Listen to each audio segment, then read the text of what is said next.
kembali di Kimia Tanah. Selamat datang. Topik ke-9 ini yaitu tentang absorpsi dan pertukaran kation. Nah, tujuannya mengulang kembali masalah muatan permukaan, kapasitas tukar kation dan kapasitas tukar anion, mengkonversi satu ukuran yang berhubungan dengan KTK dengan kejenuhan basa. Juga bagaimana pengaruh pH terhadap kapasitas tukar kation dan kapasitas tukar anion tanah. Juga pengaruh penambahan kation ke tanah pada komposisi kation yang dapat tempat pertukaran. Ya. pH tanah mempengaruhi CEC, kapasitas tukar kation di TP11 dan TP21 mineral liat. Ya. Ini juga di mineral material amort juga ya, tanpa bentuk. Ya. Konsentrasi kation dalam lorong tanah dan pada tempat pertukaran tanah. Ya. Kekuatan ikatan aluminium, kalsium, magnesium, kalium, dan natrium pada kulit tanah. Ya. Itu yang akan kita pelajari. Kita mengulas kembali masalah kapasitas tukar kation. Nah, ini biasanya yang banyak benar itu adalah di partikel liat dan humus. Ya. Nah, ini akan mempengaruhi sifat kimia di dalam tanah. Ya. Struktur kompleks dengan banyak tempat, ini muatan negatif biasanya substitusi isomorf, ya itu biasanya muatan permanen tanpa dipengaruhi oleh pH tanah. Patahan ujung, ya kemudian itu juga variabel. Protonasi dan deprotonasi kation itu juga variabel. Organik juga variabel, itu hubungannya dengan pH tanah juga akan berbeda. Nah, tempat atau koloid muatan negatif ini menarik ion positif. Ya, biasanya di alam ini supaya netral, yang negatif harus menarik yang positif. Nah, kapasitas tukar kation ini biasanya menjerap dan menukar kation, ya seperti kalsium, magnesium, natrium, ya kalium, amonium, ya Fe atau Al OH 2 kali yang ada plusnya, ya Al 3 plus, ya itu juga bisa, dan hidrogen asam biasanya. Nah, kapasitas ini disebabkan oleh muatan negatif bersih, ya dari koloid tanah. Nah, ini mineral liat dan bahan organik. Disebut mineral negatif bersih karena di permukaan tanah juga ada muatan positif. Ya. Nah, sumber muatan mineral kita sudah diskusikan sebelumnya pada topik sebelumnya, yaitu ionisasi H pada ujung liat. Ini tergantung pH, seperti juga bahan organiknya yang berperilaku sebagai asam lemah. Ya. Kemudian substitusi somor, substitusi Al ke S4 dalam tetrahedral, juga substitusi magnesium ke aluminium di dalam oktahedral. Nah, KTK jenis ini sering disebut KTK muatan permanen karena tidak dipengaruhi oleh pH. Jadi sekali lagi ingat itu di dalam pelajaran ini, kita mengulang kembali. Nah, kemudian sumber muatan mineral liat itu ionisasi H+ dan substitusi somor memberikan KTK pada liat. Ya, itu kita ulang kembali. KTK total tanah tergantung pada sumber-sumber ini, ya, dan juga pada luas permukaan koloid liat. Ya. Lebih rendah jika permukaan tertutup di ujung. Nah, ini internal liat ini, misalnya vermiculit bisa tertutup di ujungnya itu. Ya. Ingat perilaku kation dalam lapisan ganda diffuse, ya itu sudah kita diskusikan sebelumnya. Ya. Nah, ini kita ulang kembali bahwa mineral liat ini tanpa substitusi itu muatan tanah itu 0. Ya, muatan tanah itu kita ulang kembali kalau dihitung semua itu. Nah, kemudian jumlah kation yang dapat ditukar persatuan berat tanah. Nah, ini satuan internasional disebut sentimol C per kilogram. Ya. Ya, ada juga yang membuat sentimol plus, ya per kilogram. Ya, tapi belakangan ini akan lebih sering karena lebih efisien menggunakan sentimol C. C itu satu charge maksudnya. Ya. Sangat dipengaruhi unsur hara dalam larutan, ya melalui pertukaran kation. dan tersedia untuk tanaman ya. Satuan sentimol muatan mengacu pada muatan ion ya. Jadi misalnya 1 sentimol kalsium 2+ ada 2 muatan sentimol ya. Kemudian sedangkan 1 sentimol K+ itu ada 1 muatan sentimol. Jadi istilah sentimol charge itu kalau kalsium itu dibagi 2 ya, kalau kalium tetap. Nah, ini kemungkinan yang bisa kita lihat dalam adsorpsi atau jerapan kation. Jadi kalau lihat itu permukaannya itu dominan negatif ya. Jadi ada kalium, kalsium, hidrogen ya, kemudian amonium macam-macam ya, dan nitrat. Kemudian ada juga di dalam larutan ya. Jadi yang sekeliling itu adalah larutan. Nah, kemudian KTK itu bisa dibagi ya, misalnya kalau lebih kecil dari lebih kecil dari 2 sentimol per kilogram, ini biasanya tanah-tanah berpasir ya. Kalau lebih besar dari 50 sentimol ya, biasanya tanah-tanah liat. Dan kalau humus itu bisa 100 sampai 300 sentimol per kilogram. Ini tentunya kondisi tanah tertentu ini ya, itu perlu dilihat. Nah, kalau kita melihat gambar ini ya, ada larutan yang di tengah, kemudian ada akar rambut ya, ada partikel liat. Nah, ini di tengah-tengah itu ada larutan yang bisa tersedia antara kalsium, magnesium, kalium misalnya, di natrium di dalam larutan. Nah, tentunya akar tanaman akan selektif mengambil nutrisi ya, mengambil nutrisi dan selalu dalam keseimbangan ya.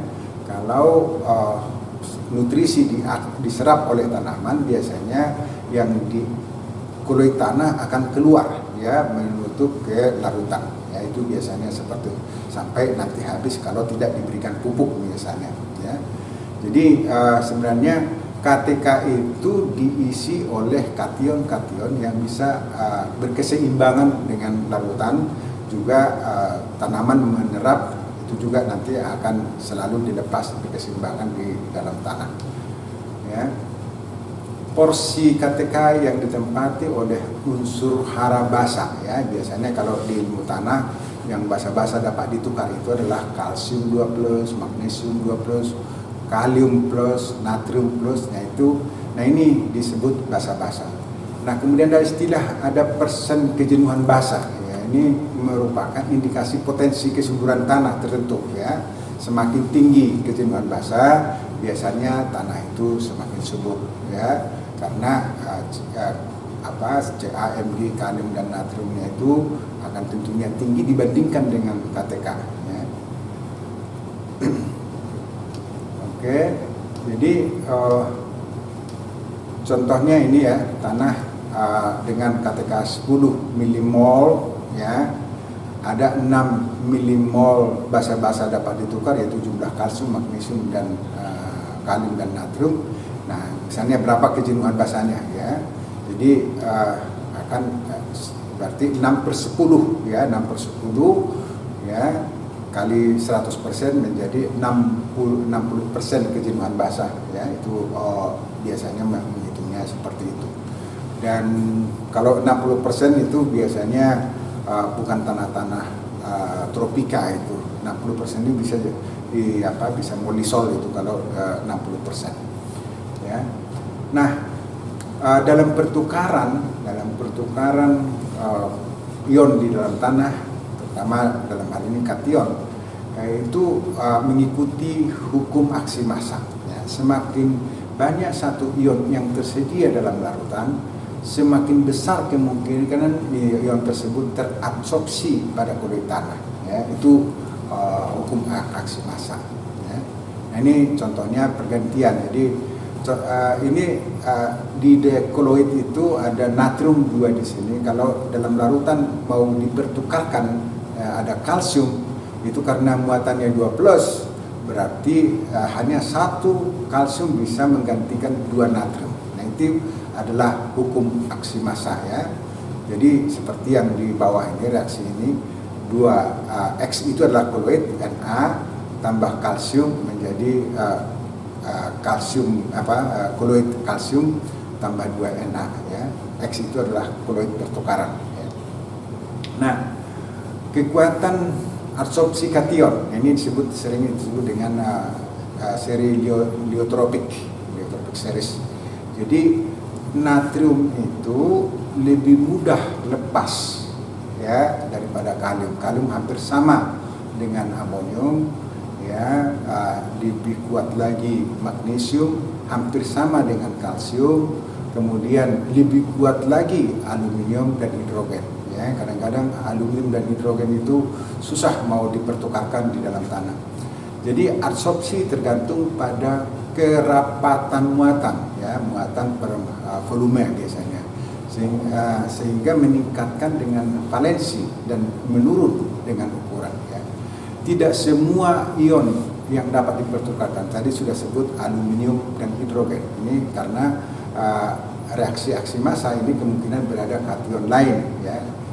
Kita bisa melihat di dalam gambar ini ya, aluminium itu kadang-kadang tidak bisa dilepaskan, jadi bisa dilihat di sebelah kanan aluminium itu tetap di dalam koloid ya. Kation utama dalam tanah ya. Nah, sifat kation ini basa dapat ditukar ya, kalsium, magnesium, natrium dan Na ini sudah kita singgung tadi. Itu dapat menimbulkan kemasaman tanah ya. NH4 kalau teroksidasi, kemudian hidrolisis aluminium 3+, H+ jelas, hidrolisis Fe3+, juga AlOH 2+. Ya. Logam transisi, ya, ini juga hidrolisis FeOH+, Fe2+, Mn2+, copper dan seng 2+. Ya. Logam polutan juga sama, ya, ini bisa terhidrolisis yang menimbulkan kemasaman, ya, yang makanya kalau di dalam tanah ya, yang menimbulkan kemasaman ini sering disebut kemasaman potensial kan, setelah dipertukarkan dengan kalium klorida 146 ya. Nah, catatan aluminium adalah asam lemah dan bergabung dengan air untuk membentuk berbagai ion tergantung pada pH ini. Ini contohnya ini, kalau di bawah 4,5 aluminium yang terbentuk biasanya Al ini ada 6 molekul air mengelilinginya, muatannya 3+, ya, muatannya 3+. 4,5 sampai 6,5 ini biasanya monovalen, ya, jadi sudah bermuatan 2+, ya, molekul air tetap 5, ya, dan OH 1, ya. Nah ini berikutnya makin ke atas ya, menjadi plus, tinggal +1 ya, dan kalau sudah mulai 6,5 sampai 8 itu sudah dalam bentuk gypsum ya. Al-nya itu airnya tinggal 3 ya, tinggal molekul 3 molekul, OH sudah 3 ya. Jadi di sini dia bermuatan 0 ya, netral dia di sini ya. Kemudian bisa meningkat lagi menjadi membentuk minus ya, muatan negatif aluminium, OH, airnya itu tinggal 2 molekul, OH-nya 4 ya, itu ini. Nah, kalau ini kita perhatikan dengan gambar yang di bawah ini ya, jadi AlOH yang sebelah kiri benar ini terikat ya, ini kemasaman residu yang saya bilang tadi itu kalau potensial itu. Nah, Al yang di tengah itu terabsorpsi. Nah, ini yang dapat ditukar ya. Nah, ini yang kalau dengan air H-nya saja yang bisa kita ukur yang namanya pH aktif namanya. Tapi kalau aluminium ya, aluminium biasanya yang harus dengan KCl ya. Nah, kalau yang di ujung adalah aluminium dan larutan. Ini namanya yang disebut tadi kemasaman aktif ya. Nah, kita kembali ke reaksi aksi massa itu, perpindahan suatu kation yang terabsorpsi dapat ditukar oleh kation lainnya melalui kompetisi yang mendapatkan tempat ketiga kation kedua memiliki jumlah ion yang lebih tinggi biasanya ya di dalam larutan. Nah, kemudian inilah sebabnya mengapa pemupukan dengan kalium, magnesium dan pengapuran bekerja ya. Kalsium membanjiri situs permukaan atau tempat permukaan dan mengusir kation lain yang bahkan lebih kuat teradsorpsi seperti H+ dan Al. Juga tanah-tanah sodik atau alkalin ya. Sodik itu Na tinggi ya 10 sampai 20% Na. Diperbaiki dengan gypsum ya, gypsum CaS kalsium sulfat ya dengan cara. Nah, ini di bawah ini tanah dengan kalau kita reaksi aksi massa ini tanah dengan K2+, 1+, di dalam larutan dipertukarkan akan sekali lagi seperti natrium juga seperti tadi yang sudah kita diskusikan, kalsium menukar 2K dan kalium akan masuk dalam larutan. Ya. Nah, ini kalau kita mau melihat pengaruh pertukaran, ini kalsium menukar kalium di dalam tanah. Nah, yang vermiculit itu adalah yang yang bundar-bundar ya. Nah, kalau secara teoritis seharusnya yang titik-titik ya, yang titik-titik. Ya, jadi kalau yang titik-titik ini tapi kalau di aluminium hidroksi interlayer, nah itu akhirnya masih lebih senang menjerap kalium ya. Tidak melepas. Nah, itu ada sumbatan yang saya sebut tadi seperti vermiculit dan hidroksi vermiculit, ada sumbatan sehingga tidak mudah dipertukarkan ya. Nah ini biasanya di tanah reaksi aksi massa yang kita perhatikan XK tambah amonium kan kita juga memberikan urea dalam tanah itu dipertukarkan jadi ada konstanta equilibrium. Nah, ini hukum aksi massa itu produk dibagi, perkalian produk dibagi dengan reaktan ya. Van Slow sama ya, kalsium juga ditukar oleh 2 amonium ya. Ini juga oleh konstanta equilibriumnya oleh Van Slow. Atau yang di bawah ini juga hampir sama dibuat kalsium setengah ya tambah NH4, ini juga bisa dibuat. Kalau gapon itu kalsium setengah Na. Nah, perbedaan antara Van Slow dengan gapon itu menggunakan konsentrasi. Sementara kalau Van Slow menggunakan aktivitas. Sekali lagi, aktivitas berbeda dengan konsentrasi. Aktivitas itu berhubungan dengan kekuatan ion dan juga koefisien aktivitas ya. Nah, ini kalsium amonium ya, hampir mirip tadi dengan kalsium kalium ya, gak jauh beda ya, dengan vermiculit sama saja ya. Tapi untuk amonium mendekati prediksi yang di bawah itu yang kalsium yang di vermiculit. Sementara yang hidroksi interlayer vermiculit itu memang mirip dengan kalium, dia juga bisa mencerap sehingga tidak bisa dipertukarkan. Nah, ini pertukaran kation ya. Sekali lagi ya, kalau kita mau menukar aluminium itu harus lebih tinggi konsentrasi kalsium ya. Kalau menukar yang lebih tinggi muatannya oleh kation yang lebih rendah harus lebih tinggi konsentrasinya ya. Ini karena yang lebih tinggi lebih kuat ikatannya di dalam koloid tanah ya. Nah, lihat silika ini kita sudah bicarakan sebelumnya mengenai muatan tanah ya. Jadi kalau dilihat misalnya mika ya, mika itu adalah mineral primer ya, itu tipe 21. Nah, di dalamnya itu di interlayernya itu ada kalium ya, ada kalium sehingga spesimennya itu hanya 1,0 nanometer atau 10 angstrom. Nah, ke bawah ya ilit itu KTK-nya sedang, ya sudah ada campuran lain, jadi bukan hanya kalium di sana, ada hidrogen dan itu masih tetap 1 angstrom, 1 nanometer atau 10 angstrom, ya. Klorid ini juga tipe 21 juga dan 211, ya. Yang di interlayer itu biasanya aluminium hidroksida, ya. Ini bisa 0,93 nanometer, ya. Itu ininya. Masuk ke atas kanan itu vermiculit. Nah, ini KTK-nya tinggi nih. Nah, sedikit mengembang dan mengkerut. Nah, karena di dalam interlayer sudah ada kalsium, magnesium, ya, itu yang bisa mengembang dan mengkerut karena kalsium dan magnesium itu bisa dikelilingi oleh atau berkoordinasi dengan air, ya. Smectite ini juga sangat tinggi ini, ya, dan sifatnya mengembang dan mengkerut. Nah, ini juga ada kalsium, magnesium di tengahnya dan ini bahkan natrium sendiri ada juga sering di dalam karena ini terbentuk pada tanah-tanah arid, ya. Kemudian yang di bawah yaitu kaolinit.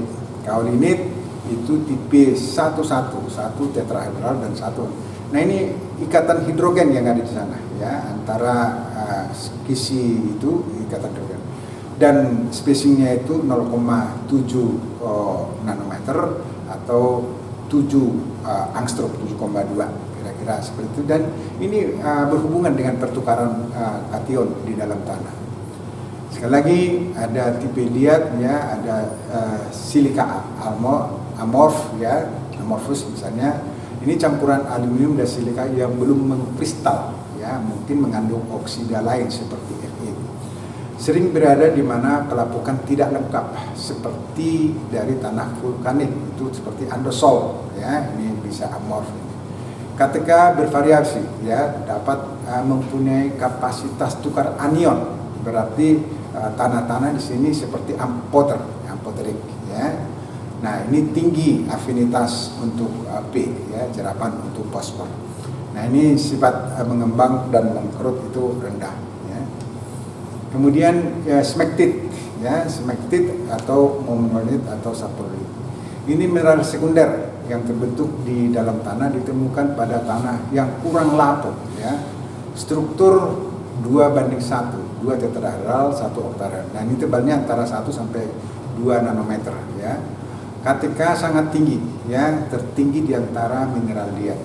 Interlayer itu molekul air dan kation. Jadi kation yang di interlayer itu, ya, dikelilingi oleh air. Makanya dia sifat mengembang dan mengkerutnya itu sangat tinggi, ya.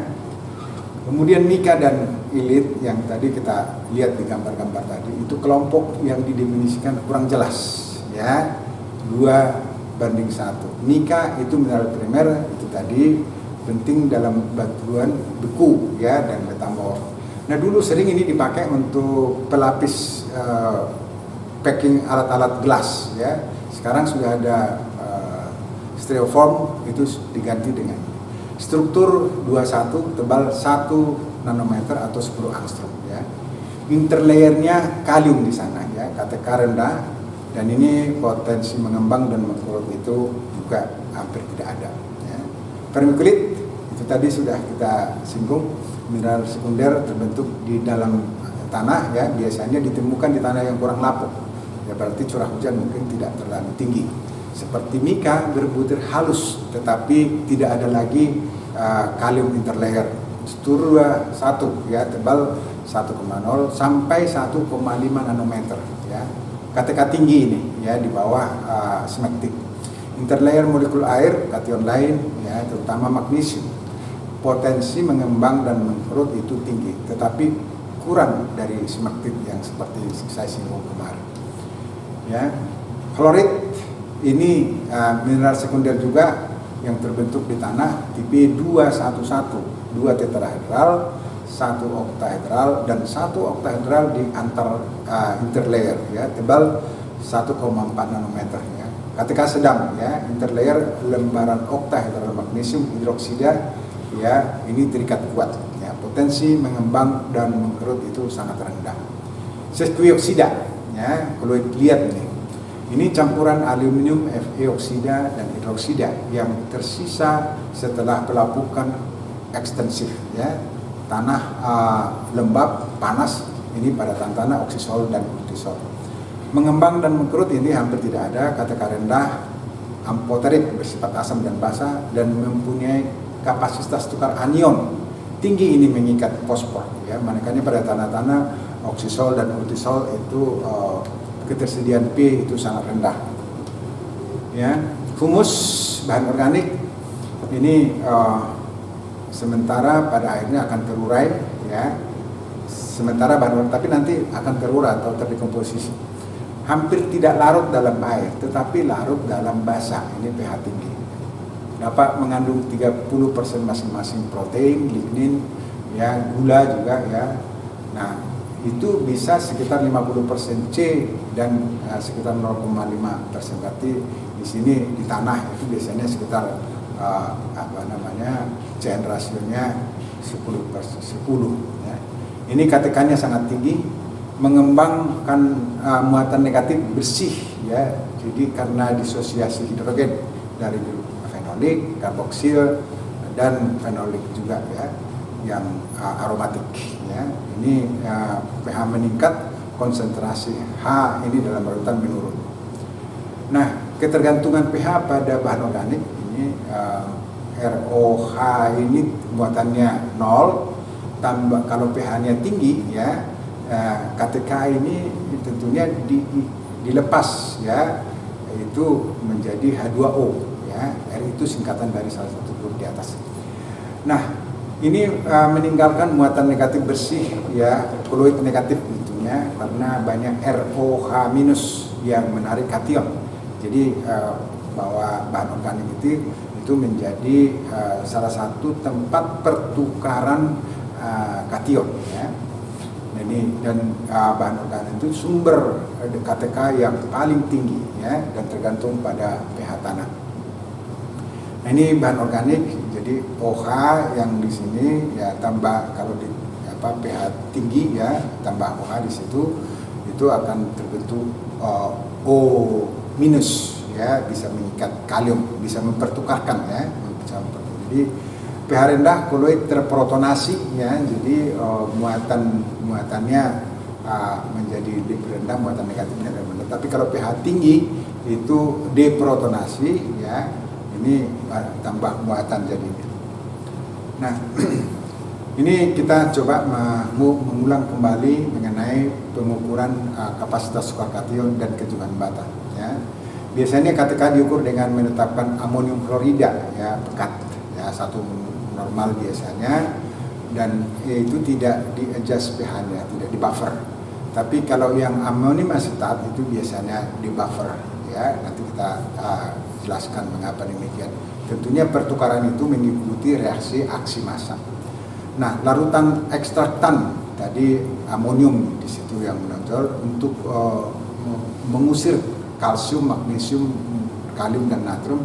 Ini kalau aluminium itu biasanya tidak bisa dipakai itu, sehingga dibuat penukarnya itu misalnya KCl untuk mengukur namanya asam dapat ditukar ya. Asam dapat ditukar itu aluminium dan hidrogen. Kemudian untuk mengukur KTK, amonium itu dipertukarkan lagi dengan kation lain, biasanya Na atau kalium, oleh reaksi massa juga ya. Dan amonium kemudian diukur untuk mendapatkan estimasi KTK ya. Amonium bisa diukur dengan destilasi atau juga pakai kalorimeter. Nah, asumsi umum yang dipakai untuk amonium merupakan proporsi KTK yang dapat diabaikan, nah, terutama kalau sudah kering ya, tanah biasanya dikering anginkan ya, biasanya sudah teroksidasi, jadi dapat sehingga amonium dapat ditukar sering secara terpisah, dia juga menggunakan KCl ya. Hidrogen juga tidak diukur pada ekstraktan ini ya. Hidrogen dapat diukur dengan cara lain. Itu tadi seperti kemasaman dapat ditukar itu dengan KCl. Beberapa ilmuwan tanah berpendapat bahwa tidak ada hidrogen yang dapat ditukar pada tanah mineral. Semua hidrogen yang diserap ke dalam mineral liat dengan cepat masuk kisi-kisi struktur ya, karena radiusnya sangat kecil ya, menyebabkan dekomposisi dia terjadi oksidasi hidroksida. Nah, ada 3 cara untuk mengukur KTK ya.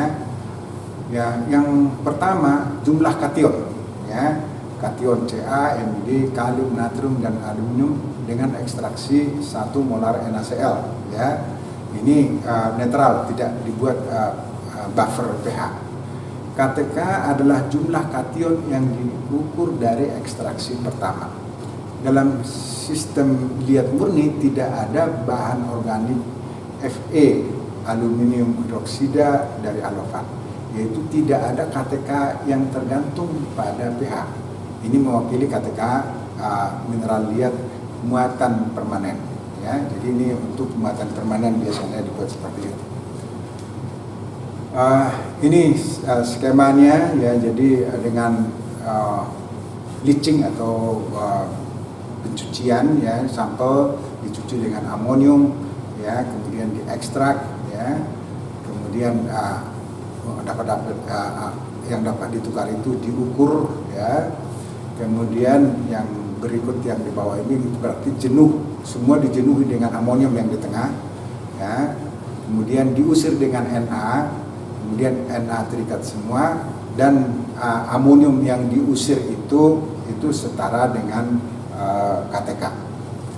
Nah, yang kedua ada namanya KTK efektif ya. KTK efektif pada pH tanah tanpa buffer ya, tadi juga saya bilang, termasuk KTK muatan permanen ditambah porsi KTK yang tergantung pada pH ya yang berlaku. Nah, ini 1 molar amonium klorida ya.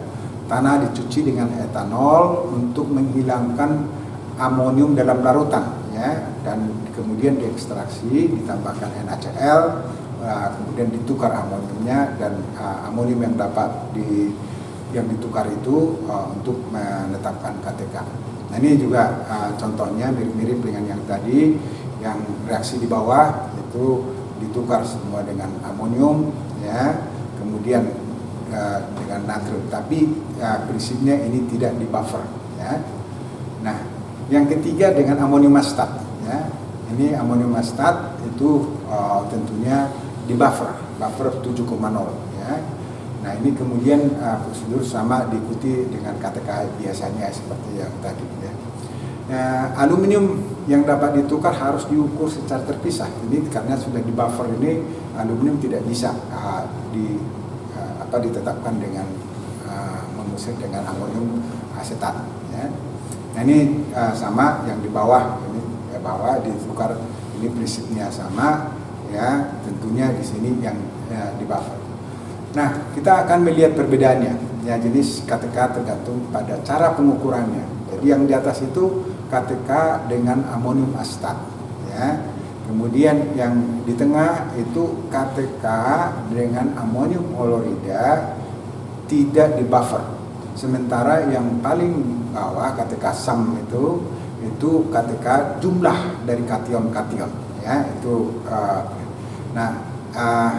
jadi kalau yang SAM itu atau jumlah itu biasanya KTK permanen. Sementara yang berubah dari KTK efektif amonium asetat itu semua KTK tergantung pH. Nah, ini mempengaruhi pertukaran kation di dalam tanah ya.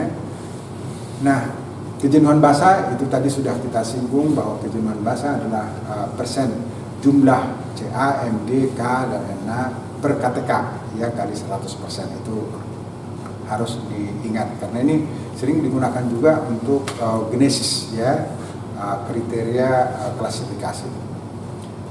Nah, kejenuhan basa karena KTK dapat diukur dengan cara yang berbeda, KB akan bervariasi dengan metode yang digunakan tadi. Seperti kita lihat perbedaan antara KTK N6 amonium asetat, kemudian tidak buffer, kemudian yang SAM, itu tentunya akan berbeda dengan kalau KB. Untuk tanah dengan jumlah basa yang dapat ditukar, persen kejenuhan dihitung dari KTK SAM atau jumlah akan lebih besar dari KTK efektif juga akan lebih besar lagi kalau KTK total itu amonium asetat ya. Jadi yang di bawah itu KTK SAM lebih kecil dari KTK efektif dan lebih kecil dari KTK total ya. Itu kalau mau kita lihat contoh berikut ini ya, perhitungan ya. Jadi kalau KTK KB jumlah itu 85% ini ya. Kemudian menurun kalau KTK efektif ya 75% dan KTK total itu 60% ya. Nah ini ada beberapa pengaruh pH terhadap KTK. Jadi di sini barium fluorida digunakan untuk mengekstrak ya kalsium, magnesium, kalium dan Na ya, dan juga KTK-nya diukur dengan barium fluorida ya. Tentunya kalau bariumnya bisa diukur dengan atomic absorption. Kemudian amonium asetat ya, nah itu dengan pH yang di atas 4,92 ya, 4,4, 5,22 ya. Jadi tanah yang sama ini ya, yang di adjust pH-nya dikasih kapur ya. Jadi amonium asetat ya, lihat misalnya kalau kalsium itu lebih tinggi ya di pH rendah ya, pH tinggi pH 4,92. Jadi ini bervariasi tergantung pH ini ya. Makanya kejenuhan basahnya juga seperti itu, bervariasi tergantung pH dan pengukurannya ya. Kemudian yang topik terakhir mengenai kuantitas dan intensitas ya.